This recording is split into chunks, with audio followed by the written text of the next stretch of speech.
Eleições 2018 e para o programa de hoje, um advogado eleitoral. E agora, no portal JMN, Ponto de Vista, o seu talk show. Com vocês, Givago França. Olá, seja muito bem-vindo ao nosso programa Ponto de Vista. Vamos entrevistar então o advogado Rony Prado Lopes. Rony, seja muito bem-vindo ao nosso programa Ponto de Vista. Obrigado, Givago. À disposição. Na sua opinião, no cenário político atual do Brasil, quais seriam os prováveis candidatos no segundo turno? Givago, hoje o Brasil passa aí por um momento de incerteza em todos os aspectos políticos, inclusive na política, nas candidaturas, nas pré-candidaturas.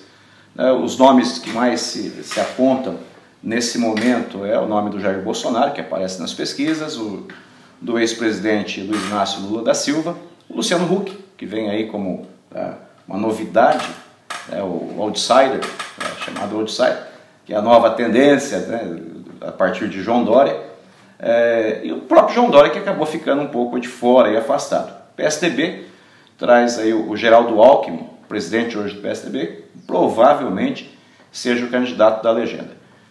Isso é o cenário que se tem, em princípio, para o primeiro turno. Não esquecendo da Marina, também da menina do PCdoB, lá do Rio Grande do Sul, mas esse é o cenário que se tem para um primeiro turno.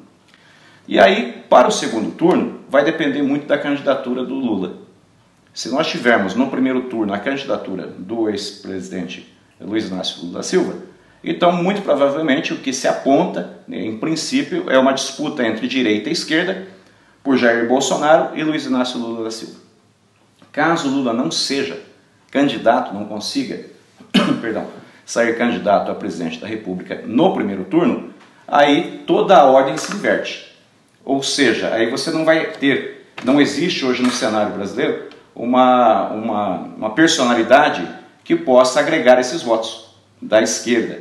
Se fala muito em Ciro Gomes aí e tal, mas é muito pouco representativo para disputar o segundo turno.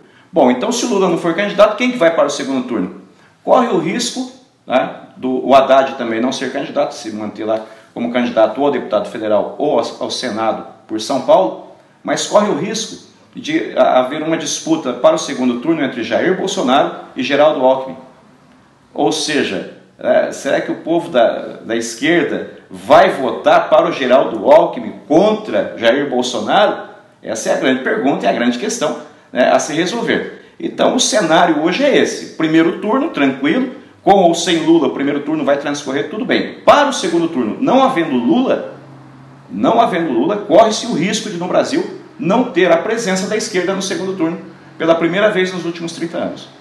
Então esse é o cenário. É um ponto bem marcante. Muito marcante, mostra aí uma grande revolta do povo brasileiro, em eleger, em princípio, como bandeira, um voto de protesto, que é o voto de Jair Bolsonaro. Bolsonaro não é hoje uma legenda que se pode dizer, o Jair Bolsonaro é a esperança do Brasil porque ele tem um currículo ímpar. Não, o Jair Bolsonaro é um líder porque ele é absolutamente radical, e conversando hoje contra aquela coisa do politicamente correto, que até certo ponto acabou enchendo um pouco as paciências das pessoas.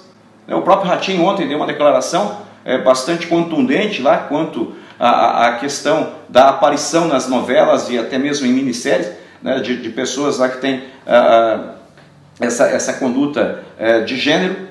Então, aquilo acabou fazendo com que o Ratinho hoje pela manhã, nós estamos dia 5 hoje de janeiro, hoje pela manhã o Ratinho já fez uma declaração se desculpando, dizendo que não, ele usou a palavra viado, sim, mas de uma maneira agradável. Não tem maneira agradável.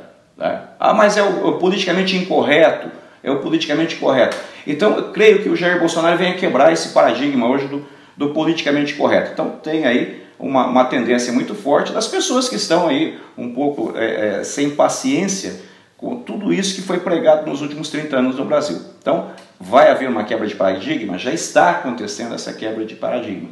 O Lula vai ser julgado agora no dia 24, pelo TRF4 lá no Rio Grande do Sul.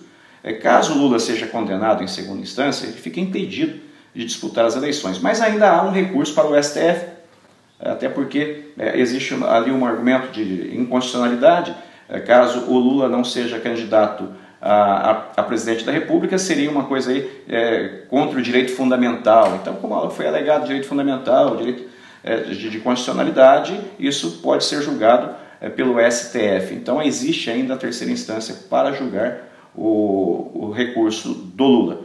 Minha opinião, acredito que Lula pode ser candidato a presidente, sim. Mas, se não sair, fica então um cenário bastante controverso aí, que é o cenário entre Geraldo Alckmin e Jair Bolsonaro, coisa que ninguém esperava ver até então. E a política do Paraná, trazendo um pouco para o nosso estado aqui? Nosso estado tem hoje um cenário que começa a se definir. Cida Borghetti assume o governo agora a partir de abril, com a saída do Beto Richa.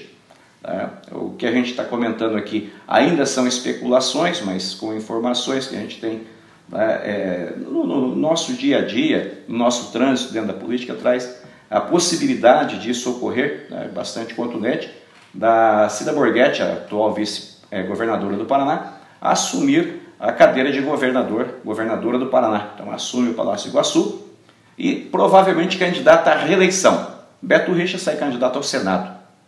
Então tudo pela tocada aí da política no Paraná, é isso que ocorre. Por outro lado, você tem o Ratinho Júnior, deputado estadual, o mais votado do Paraná na última eleição, fazendo aí uma campanha bastante forte, uma coligação, arrebanhando aí vários partidos, então crescendo a cada dia que passa.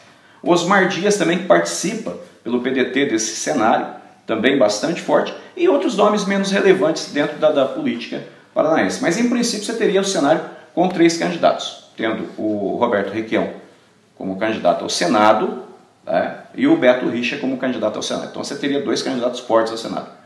Por um outro lado, tem o Álvaro Dias, que é até então candidato pelo Podemos para a presidência da República, mas com a possibilidade de ser candidato ao governo do Estado do Paraná. Com o Álvaro Dias sendo candidato ao governo do Paraná, muda totalmente o cenário, completamente o cenário. Porque aí vem Álvaro Dias com o Ratinho Massa na vice, existe essa possibilidade é real, já estão aí nos bastidores dessas conversas também.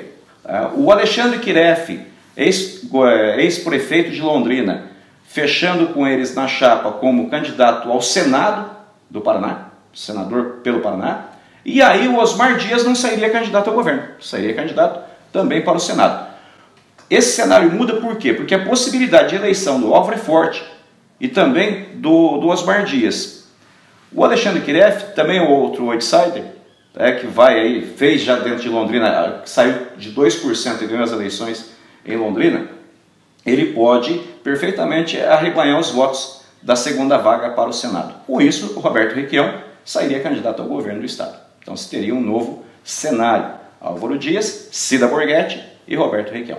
Isso é o que nós temos aí em princípio para o Paraná.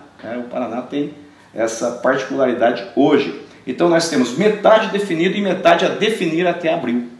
A partir de abril, agora até o dia 6 de abril, encerram-se as filiações partidárias. Então a janela para a troca de partidos, ela abre agora em março e fecha no final de março. Quem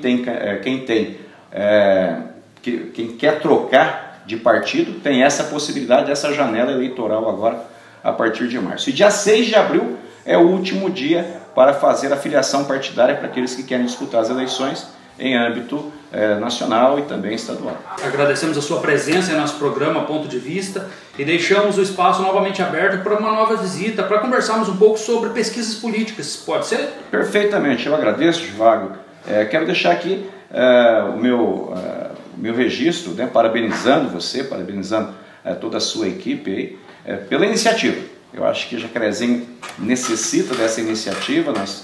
Os nossos meios de comunicação em Jacarezinho, hoje a maioria virada para fora de Jacarezinho, principalmente o meio radiofônico virado para fora, e nós precisamos de algo mais local, mais presente, e essa modalidade, esse talk show que você traz com o ponto de vista, sendo ele passado pela internet, também dentro dos blogs, isso vai dar uma proximidade muito maior para o nosso político, o nosso personagem jacarezinense. Eu quero agradecer mais uma vez, um bom dia a todos. Muito obrigado, Rony. Então fica aqui a nossa terceira entrevista do nosso programa Ponto de Vista. E não se esqueça, deixe o seu like em nosso vídeo e se inscreva em nosso canal. E agora, no portal JMM, Ponto de Vista, o seu talk show